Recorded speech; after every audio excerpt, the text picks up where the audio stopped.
They say the first betrayal you ever feel isn't when someone cheats on you. It's when they look you in the eye and pretend nothing's wrong. My name is Dorian. I used to be one of those husbands who noticed everything and said nothing. You know the type. The quiet one at the dinner table. The guy at social events who refills drinks while everyone else takes pictures. The man who loves too quietly and gets forgotten for it. I never thought my story would begin with a chair. It was beige, faux leather, and placed just slightly off-center in our bedroom. A single chair. I bought it at a yard sale 2 years ago because Riley, my wife, said she wanted a place to sit while she dried her hair. But it hadn't been moved in weeks. I know this because the imprint of someone else's weight was in it. Not mine. And not Riley's. That's when the unraveling began. Not with lipstick on a collar. Not with a late-night phone call. Not even with some dramatic confession. No. It started with a chair that looked like it had heard too many secrets. The chair. It haunted me. I sat across from it every night for a week, watching the way the cushion remained sunken in the same spot. Watching how Riley never looked at it. Watching her scroll on her phone as if something hadn't changed in the air between us. But I felt it. And once you feel it, you can't unfeel it. I kept thinking about the company event we'd attended 2 weekends prior. One of those modern masquerade-themed galas where everyone wears feathered masks and pretends they're more mysterious than they really are. Riley was glowing that night. Not for me, though. No, for someone named Carson. Carson DeWitt. Even his name sounded like something expensive. He was her project manager. Just transferred in from Austin. Tall, polished, always wearing cufflinks even when he didn't need to. I remember he made a toast that night and looked directly at Riley. Not at the crowd. Not at the board of directors, her. I watched it happen. I stood behind a potted plant like some forgotten prop while they toasted each other silently. And then they danced. That's when I started counting the seconds. 1, 2, 3. I lost count around 70. Riley hadn't looked back at me once. She laughed with her hand against Carson's shoulder. He whispered something into her ear. She touched his lapel like it meant something. And I stood still, holding her clutch like a valet boy waiting for my shift to end. She didn't even ask if I wanted to dance. Later, in the car ride home, she said nothing. She just looked out the window and hummed some unfamiliar tune. That's when I said it, too soft for impact, but loud enough that I couldn't take it back. If you dance with him again, we'll be having a different talk. She blinked, slowly, like she was waking up from some daydream. And then she smiled. But not the smile I married. This smile was mechanical, like she was rehearsing something for later. And now, back to the chair. The quiet, beige chair that told me more truth than she ever had. Because the night after that gala, the cushion sank deeper. The fabric smelled like cologne I didn't own. And my wife, my Riley, started locking her phone. This isn't the story of a man seeking revenge.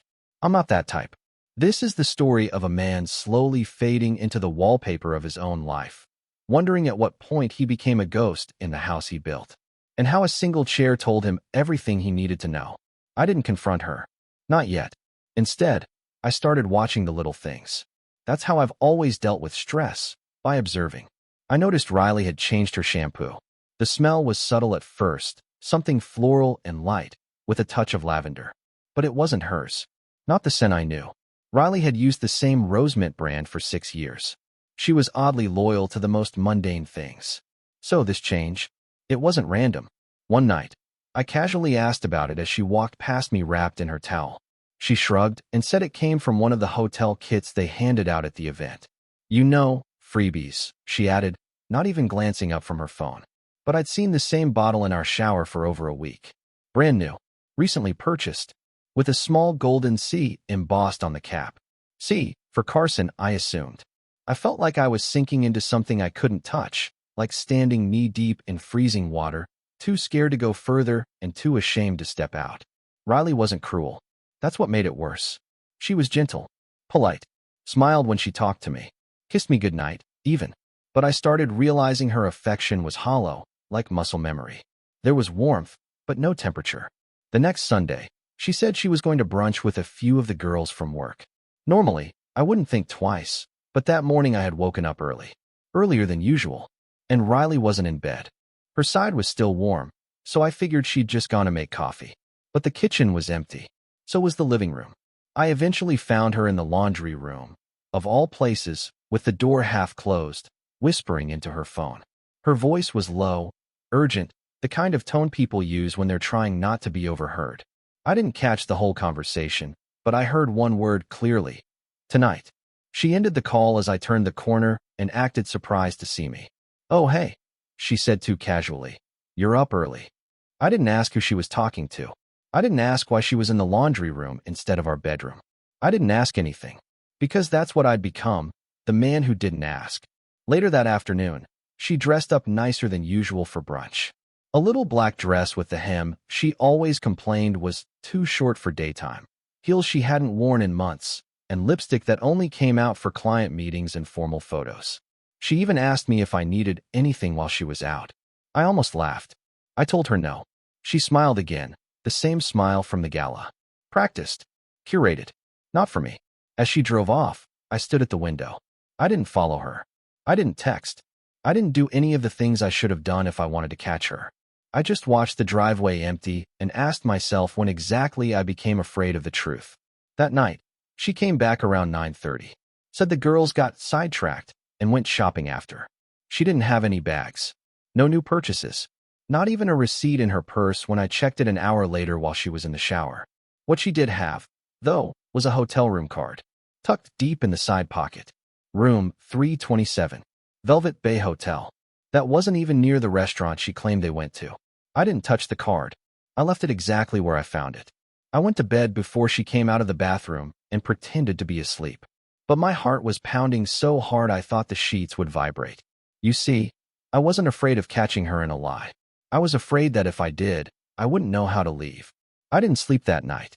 I laid there next to her, listening to the soft rhythm of her breath while the numbers 327 repeated in my head like a curse. I kept picturing that hotel room. Was it dimly lit? Was there music playing? Did she laugh in there the way she used to laugh with me? I tried to fight the images, but they kept coming, uninvited, unrelenting. The next morning, Riley made coffee like nothing happened. She even brought me a cup and kissed me on the forehead. You were knocked out last night, she said. Didn't even hear me come in. Her tone was chipper, too chipper. She wasn't nervous. She wasn't even trying to cover anything. That scared me more than if she had been. I looked at her hands as she handed me the mug. No shaking, no guilt, just calm efficiency. She was used to this. That's when I realized this wasn't her first time. Later that day, I drove to Velvet Bay Hotel. I didn't have a plan. I wasn't even sure why I was going. Maybe I needed to see it with my own eyes, confirm the suspicion that had rooted so deeply inside me, it was choking everything else. The front desk clerk was young, distracted, and thankfully not too interested in me. I didn't ask for a name. Just said I'd left something in room 327 the night before. He nodded and handed me a spare card like it was nothing. My hands trembled as I took it. Walking down that carpeted hallway, I felt like I was approaching a courtroom. Every step echoed in my ears. When I reached the door, I stared at the gold-plated numbers for a long moment before sliding the key in. The room was ordinary, neat, neutral-colored, but it smelled like her. Lavender. And something else. Cologne, strong but unfamiliar. On the side table, the ice bucket was half melted. 2 glasses. One still had lipstick on the rim. The sheets on the bed were a mess. Not hotel-made. There were faint creases, like someone had tried to straighten them by hand in a hurry. A man's belt was draped across the back of the chair. Not mine. Brown leather with a silver buckle, too modern for my taste. I didn't touch anything. I didn't take photos. I just stood in the room, surrounded by the silent proof of what I already knew. It was strange. I didn't feel anger. Not then. I felt absence, like my insides had quietly packed their bags and left the building. I sat on the edge of the bed and stayed there for over an hour. I didn't cry. I didn't scream. I just tried to remember the last time Riley and I had sat that close, touched knees, laughed into each other's necks. And I couldn't. When I got home, she was already there, cooking dinner. Lasagna. She only made that on days when she wanted to make things feel special.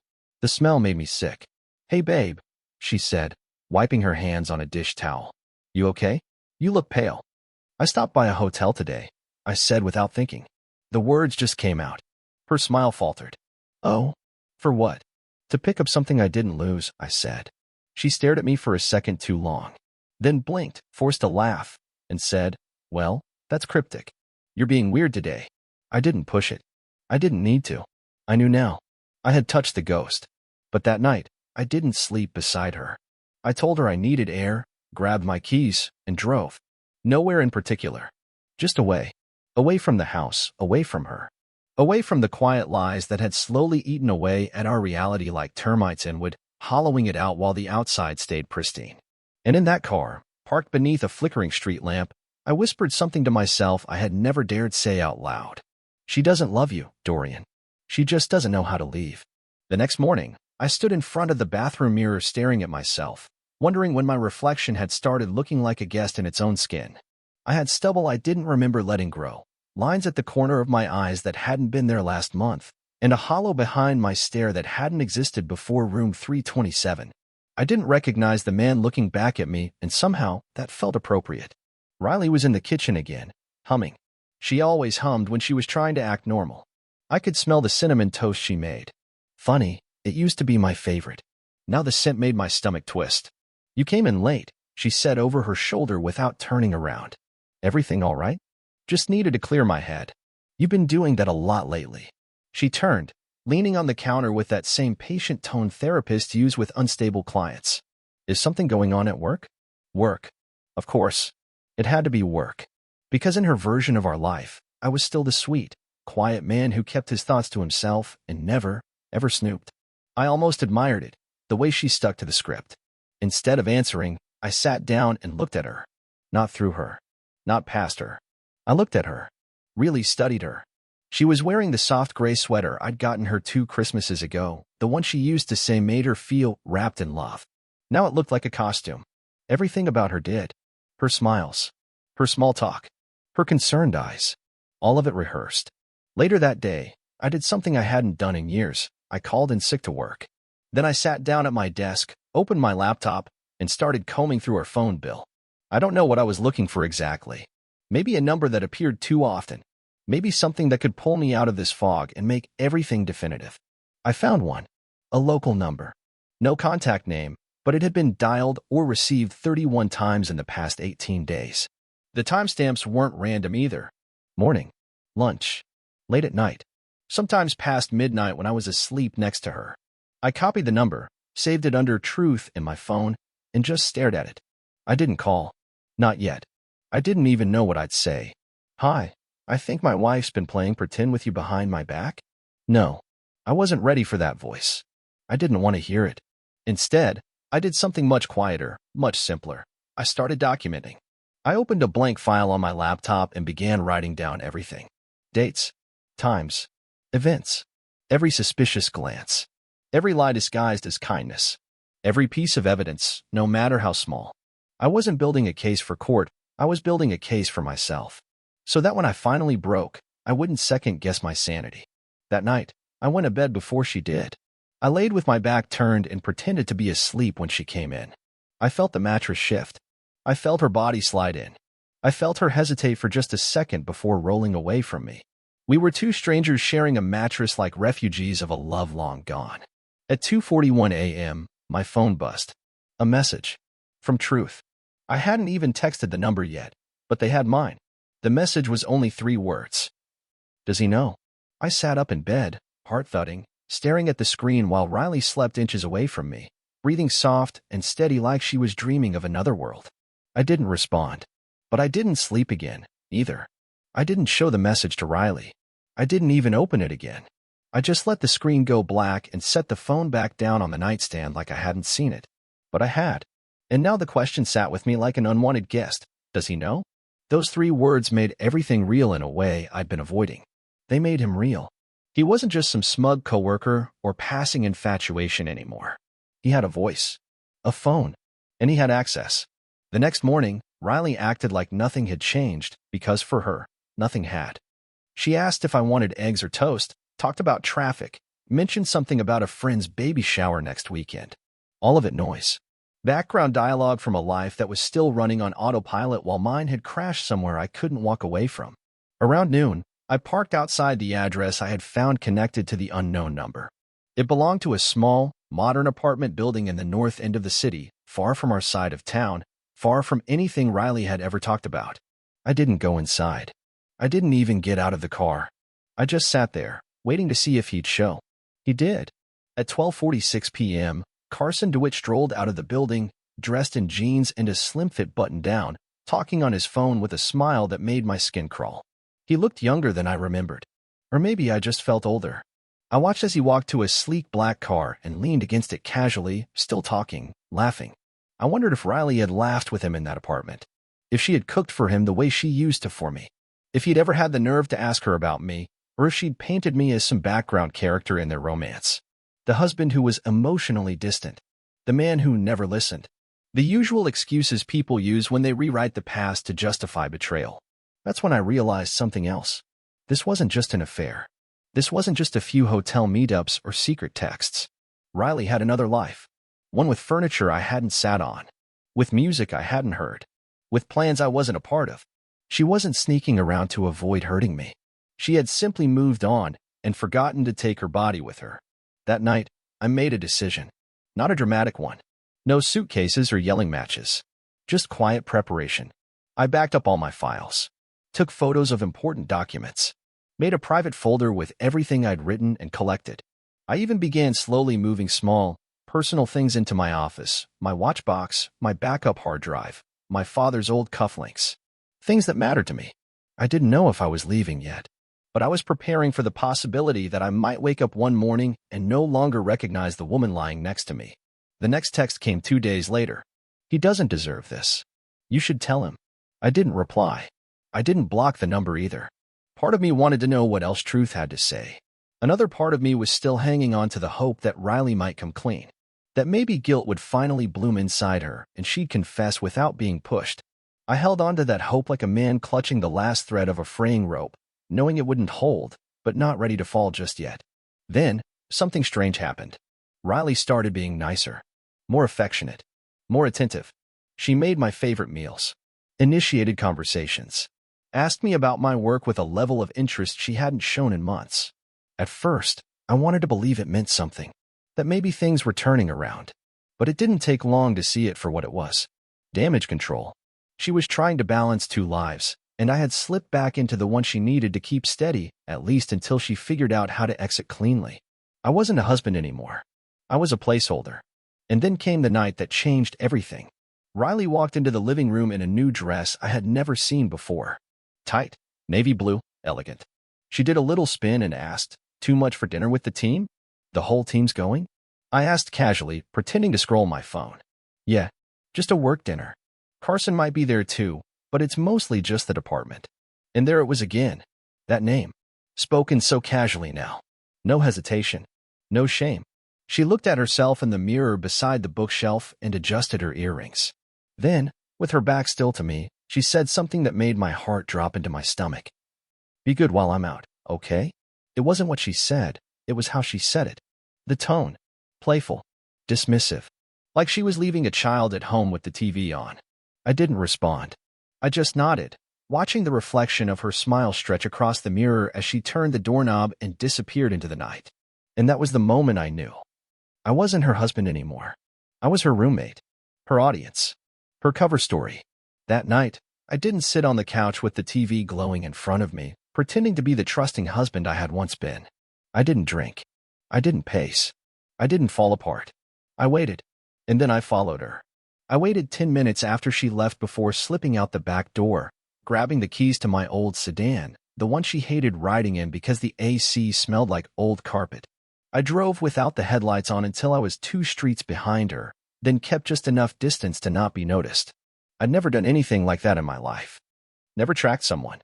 Never spied. But then again, I had never been this person before, the one who needed proof that his reality wasn't just in his head. She didn't drive to the restaurant she mentioned. I already knew she wouldn't. I had even Googled it earlier just in case, and that restaurant had closed months ago. Instead, she took the long route through the industrial park and then cut over to the south end of the city, where the streets get narrower and the buildings get older. She pulled into a parking lot behind a boutique hotel I'd never noticed before. The kind of place that doesn't have a marquee sign, just a brass plaque on a dark wall and tinted lobby windows that let in only shadows. I stayed in the car. Watched her get out. Watched her fix her hair in the window's reflection. Watched her hesitate by the glass door for just 1 second before walking in with the confidence of someone who had done this before, not once, not twice, but enough times to stop feeling wrong about it. I sat there for what felt like an hour. Then I drove to the gas station a few blocks away. I bought a bottled water and a pen I didn't need, then drove back, parked across the street, and waited again. Her car was still there. And then something happened I hadn't expected. At 10:11 p.m., someone else arrived. Not Carson. It was a man I didn't recognize. Younger, stockier, with messy dark hair and a slight limp. He parked 2 spaces down from her car, turned off his engine, and sat there. Then he pulled out his phone. Moments later, I saw a light flash through the glass lobby. Someone had received a message. A minute later, the door opened again, and Riley came out. She didn't greet him awkwardly. There was no sense of uncertainty or newness. She smiled. Not her polite smile. Not her dinner party smile. Her real one. She walked straight to the car, leaned through the window, and kissed him. A slow, quiet kiss like they were picking up right where they left off. I thought I would feel rage. But what I felt was worse. I felt nothing. No shock. No adrenaline. Just an eerie calm. Like my heart had finally stopped trying to protect me from the truth and decided to let the wave hit me full force. I sat there in my parked car, hands resting on the wheel, and watched my wife give another man the expression I hadn't seen from her in nearly a year. Eventually, they both got out and walked inside together. No hesitation. No checking over their shoulders. She wasn't sneaking anymore. She wasn't hiding. This wasn't something that just happened. This was routine. This was hers. It wasn't about Carson. It wasn't just some coworker crush. There were others. And in that moment, everything clicked. The change in her behavior. The sudden attention. The cautious kindness. The odd shift in energy that made me feel like I was living in someone else's script. She had been cycling through a second life for months, maybe longer, keeping each version of herself carefully balanced until she could walk away from one without tripping over the other. She hadn't told me the truth. Not because she was afraid of hurting me, but because I had become irrelevant. That realization stung more than anything else. I didn't try to go inside. I didn't confront her. I didn't take photos or videos or collect evidence. I didn't need to. What could I do with any of that? Show it to her? Try to make her explain it away? No. I was past explanations. Past excuses. All I did was drive home in silence. When I walked through the front door, everything looked exactly as it had when I left. The lights still softly glowing, the air still carrying traces of her perfume. The fake world still holding itself together with the threads of my denial. I went to our bedroom, sat on the edge of the bed, and opened my laptop. I clicked into the folder labeled Truth and began typing again. Not for revenge. Not for justice. Just so I could keep myself from forgetting what love looks like when it quietly dies. I didn't speak to Riley the next day. I didn't accuse her. I didn't drop hints. I didn't even mention dinner. I simply moved through the hours like a ghost. I woke up before her, left the house without saying goodbye, and returned after she had gone to bed. I ate alone, stared at walls, and watched the steam rise from my tea until it vanished. It wasn't some grand strategy. I wasn't punishing her. I just couldn't bring myself to participate in the farce anymore. Not after what I'd seen. Not after the hotel. She didn't ask where I'd been. Maybe she was relieved. Maybe she thought I was finally beginning to let go, just as she wanted. That night, I stood in the hallway outside our bedroom and just listened. To the hum of the air conditioner. The soft tap of her fingers against her phone screen. The occasional rustle of bedsheets as she shifted. I used to find comfort in those sounds.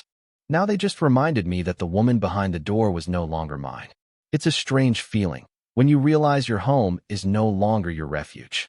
When every corner holds a memory that now feels tainted. The coffee mugs we bought together on that trip to Charleston? She drinks from one every morning, probably while texting someone else. The framed picture of us laughing in the snow 3 years ago? Still hanging in the hallway. As if that version of us hadn't been buried under layers of deceit. Even the scent of the laundry detergent, the one she insisted on using because it smells like Sundays, felt like a cruel reminder that the comfort I once trusted had become counterfeit. By midweek, I began packing. Not suitcases, not yet. Just small things. The watch I wore at our wedding. My grandfather's letters. The old camera I used to take photos of Riley back when she still looked at me like I was her whole world. I tucked these things into a storage bin in my office closet, labeling it with a single word, mine. Because I needed something. Anything. That still felt like it belonged only to me. She noticed, of course. Riley wasn't stupid. On Thursday night, she walked into my office holding 2 mugs of cocoa. just like she used to when we were still good. She leaned against the doorframe, watching me, and said, "You've been quiet lately." I looked at her for a long time. Her hair was pulled back, her sweater sleeves rolled up. She looked soft, familiar, almost like the woman I'd married. And maybe in a way, that was the cruelest part, that she could still look like someone who once meant safety. "I've had a lot on my mind," I said, reaching for the mug without really wanting it. She didn't leave. "Is it about us?" I almost laughed. Us? What version of us was she even referring to? The polite roommates? The formal dinner dates? The paper-thin imitation of a marriage that she tiptoed around when it was convenient? "It's hard to talk about something," I replied slowly, "when one person's already walked away from it." Silence filled the room. She didn't deny it, didn't act offended. She just looked down at her mug, then back at me, and said something I wasn't prepared for. "Do you want me to leave?" And there it was. The question I'd expected for weeks, maybe even months. But somehow, hearing her say it made my lungs feel smaller. Like the house had just shifted on its foundation and everything was about to tilt. I didn't answer right away. Not because I didn't know, but because I did. And the truth of it scared me. "No," I said. "I want you to want to stay." She looked at me like I was speaking a language she'd forgotten. Like I had asked for something unreasonable. "I don't know what I want anymore," she whispered. I nodded. "That's the first honest thing you've said to me in months." She blinked fast, then looked away. For a moment, I thought she might cry. But no tears came. Just silence. That same awful, stretched silence that had been living in our walls for far too long. She placed the second mug on my desk and walked out of the room without another word. The door didn't slam. It just closed, softly, like the end of a chapter neither of us had the courage to finish. And I sat there, alone, drinking cocoa I didn't want, wondering how two people who once fit so perfectly had become strangers living parallel lives under one roof. I wasn't angry. I wasn't heartbroken. I was just done. It's strange how endings never really come when you expect them. You imagine they'll arrive with shouting, with slammed doors, with things thrown across the room. But more often than not, they come quietly, like a breeze that sneaks in through the window and changes the temperature of the entire house. The next morning, Riley didn't bring coffee. She didn't ask about my plans. She didn't hum while brushing her hair or mention weekend errands.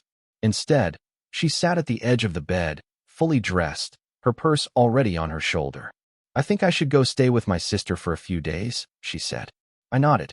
Not with triumph, not with resentment, just with the calm understanding that this was necessary. She looked around the room like she was trying to memorize it.